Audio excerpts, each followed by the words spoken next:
מוזמנים לצאת איתי למסע ייחודי החוצה גבולות גיאוגרפיים והיסטוריים אל אחת מהפינות המרתקות והפחות מוכרות באירופה.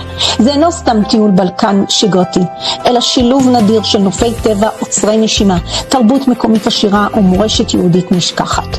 אנו נצא למסע בעקבות קהילות יהודיות ששגשגו באזור במשך מאות השנים.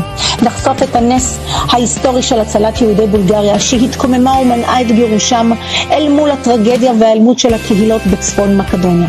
אנו נחקור את קוד הכבוד האלבני בסה, שהפך את אלבניה למדינה היחידה באירופה שבה גדל מספר היהודים במהלך השואה. נבקר בתי כנסת עתיקים, בתי קברות, מוזיאונים ועוד.